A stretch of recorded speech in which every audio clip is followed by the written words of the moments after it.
somebody tells me to sit up, I'm going to tell you to shove it. Um, I am a turd, not turd, T-U-R-D, tired, T-I-R-E-D. And all day my brain has been doing a lot of thinking today, which is dangerous. And I thought, okay, I'm just going to sit down. I've got my littlest one in the shower, my only child left at home, who's 11 with autism. And he is hopefully getting ready for bed. He is wild as a pig in slop. I don't know if it's the full moon residual or what, but he's a teensy bit wild. And so anyway, there's that. You know, January has only been here for what, 16 days? There's been a lot happening. Um, I, it's just been it's tough. I got this hat today in Edenton at Downtown Diva, one of my favorite spots. And I even put my Woodbury Forest hat on it because my mother-in-law loves a hat.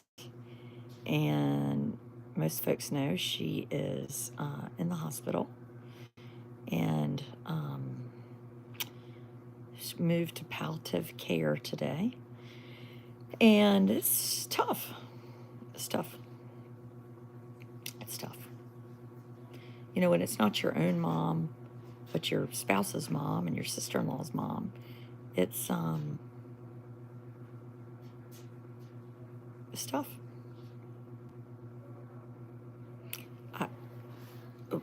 The first person I ever loved that I lost was my brother. And I was 15 and he was 19. And after that, it always felt like things didn't hurt the same. Like when my grandparents died, I remember my uncle was so sad, and my dad said to me, like, you know, it's almost hard to grieve because you're always comparing to something, right? And you're comparing to the loss of this child, right? My brother was 19. But I think even in the hard and the dark, I've seen so much light, so much light.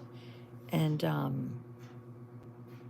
have the best sister-in-law, and my father-in-law, to me, has been great. He is with us, staying with us, and I hope will, just for forever. Now, remind me of that, or tell me when I'm drinking Bloody Marys at 7 a.m. on a Tuesday. Um, and now, do I think things are going to be easy? No, I don't. But, you know, I was telling my sister-in-law today, I said, you know, I'm so thankful that I had these examples in life, right? Like my mom's mom lived with us, and I was about 9 for a couple years. And her dad died when I was maybe 6 or 7. And then my grandparents moved to North Carolina, and they didn't live with us, but my mom every day would go spend 2 or 3 hours with them.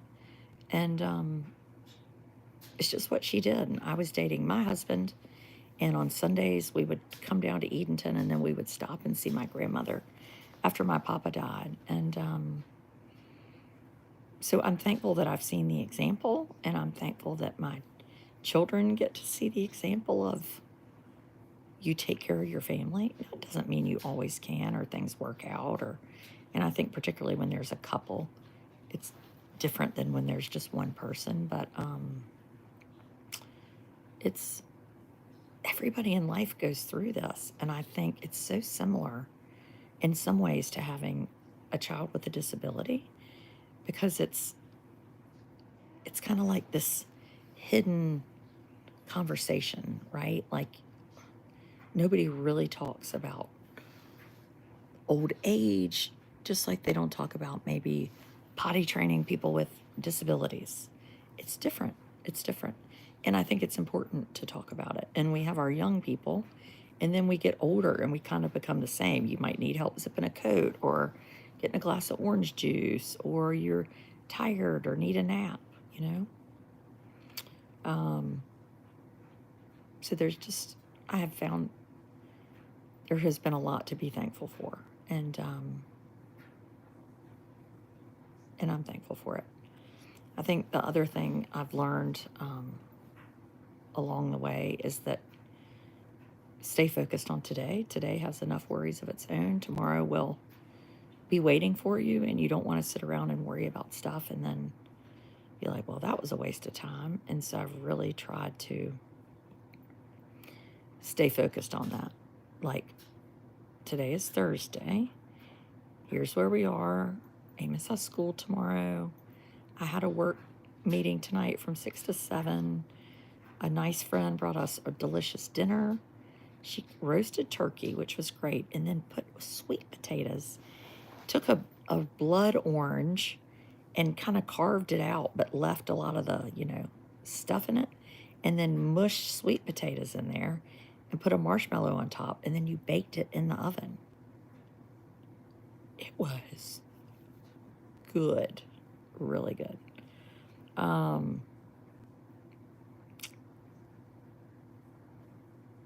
So anyway, yeah, your family comes first.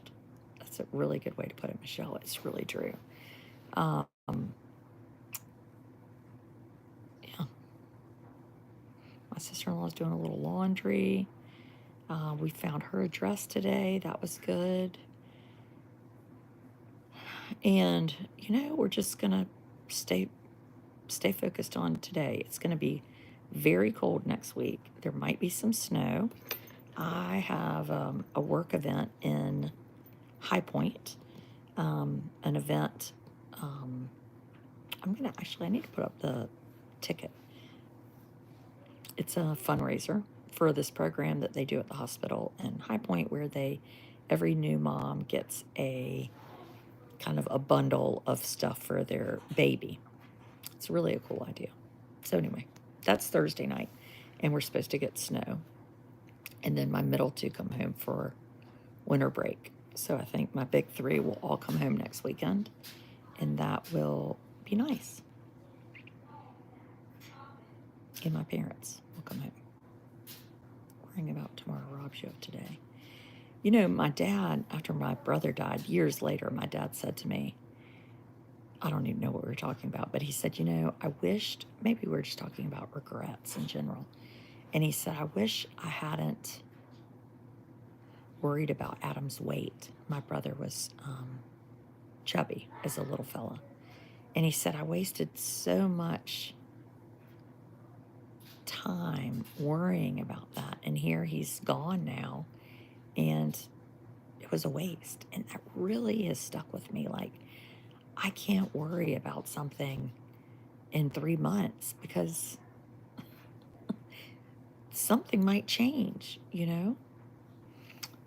So I'm just not. And it doesn't mean you don't plan, like, I'm not going to do anything. But you're staying kind of where you are.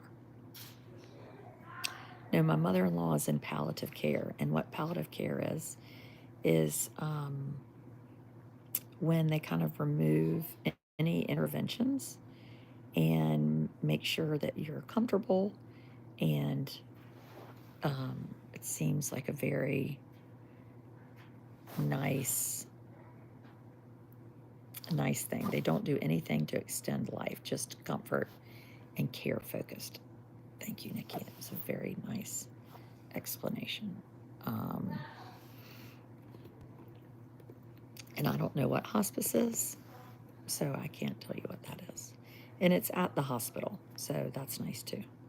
There's always, somebody with her. There's like a nurse with 4 people, and we can come in and out. I do wish she was, my husband did say tonight, he was like, I wish Mom was here, like in Edenton.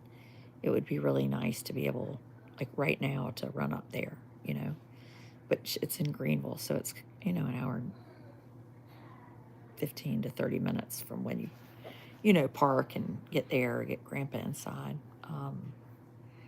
So it's tough. It's tough. Yeah, she had a ruptured aneurysm. It'll be 3 weeks on Monday.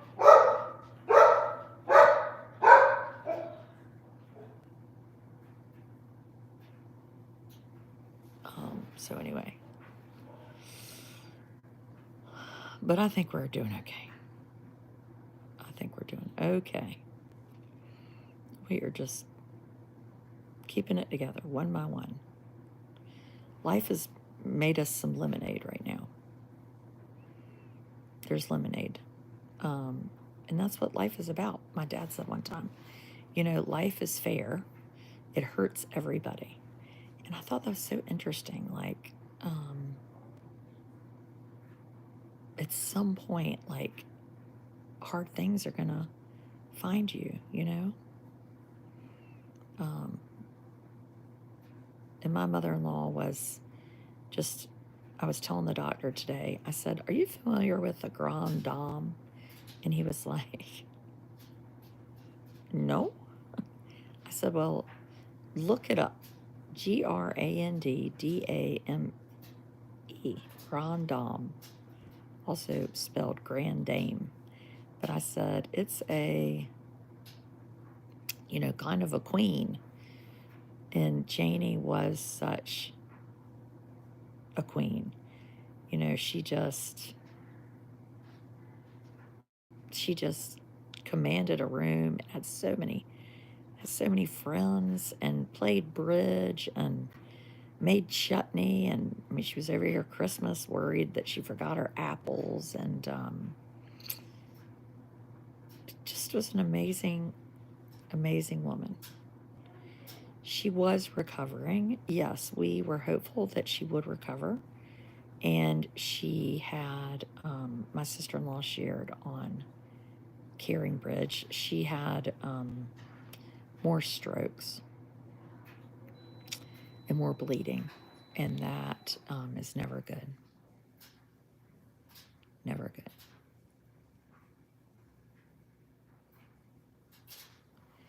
She said 80 years of a pretty good life. Pretty good. Earlier today, my father-in-law was on my subscriber only. We do a coffee chat, and we did it from the car, and he was telling stories about their honeymoon and how his groomsmen, he and Janie were going to they were going to drive from Raleigh to Quebec, and his groomsmen called around and canceled all their reservations at places.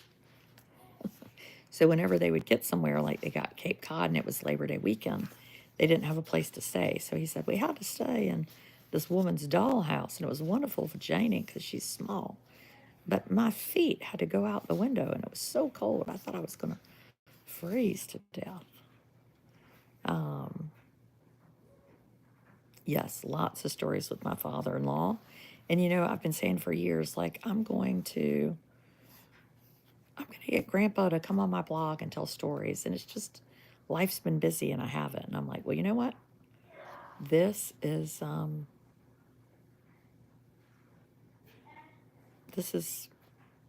great. Like, my father-in-law loves to tell stories, and I love to have them. So we're gonna have Grandpa's gonna be hanging out with me a lot. Yeah, he did say he was so cold he almost joined the people from the Titanic. So anyway, the link to your membership. I think the link to my membership is pinned in this post, Janet. I think that's right. I love Janie and Tommy stories. Yeah. Oh, I found this thing. I had ridden with my in-laws to Raleigh one time. This is a long time ago, maybe 10 years ago. And I just wrote down different things they said. And one thing they did that was, you thought that was awful that his groomsmen canceled all their places they were going to stay. I didn't. I thought it was funny. People used to do hard stuff. I mean, that's why people are like wussies now. You kind of like suck it up and push through. Yeah, he said he almost lost his feet. what was it? No, I forgot what I was saying. Darn it. You should write his stories down. Well, I don't need to get a tape recorder. I'm just going to have him on video. Is that Grandma's hat? It is not Grandma's hat, but I bought it today at Downtown Diva because it reminded me of Grandma's hat.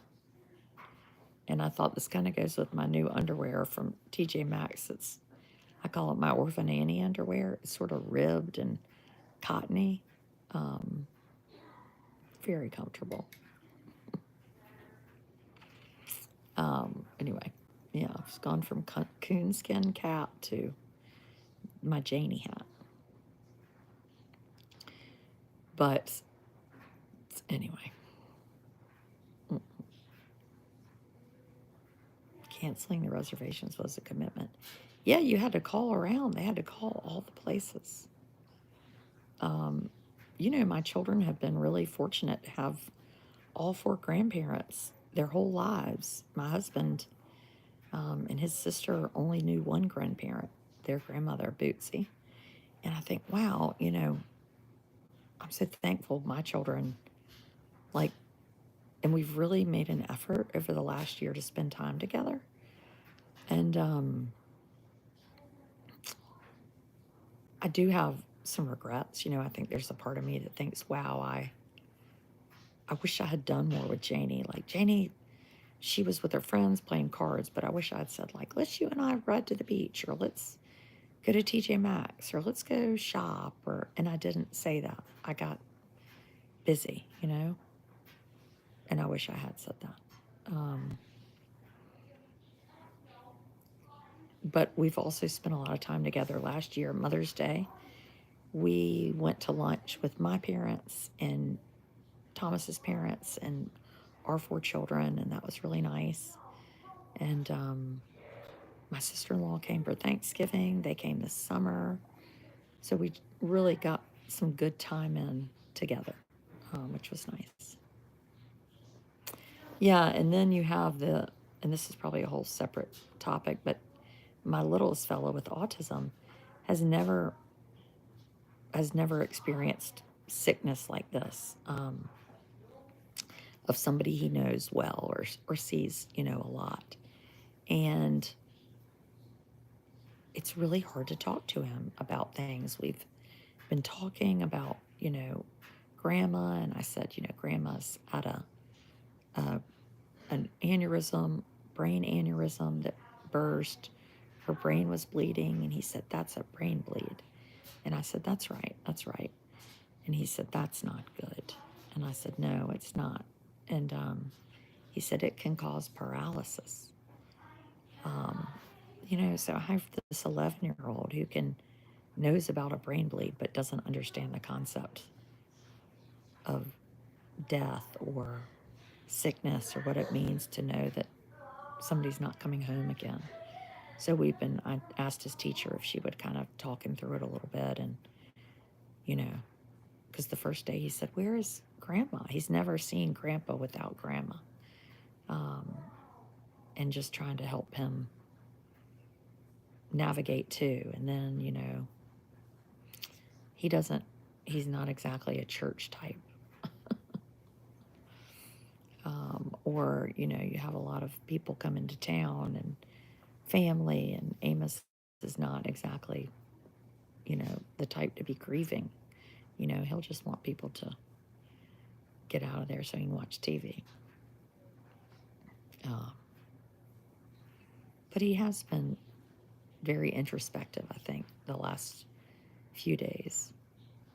Yes, my sister-in-law is staying with us, and it has been great. I just love her. Have you taken Amos to see her?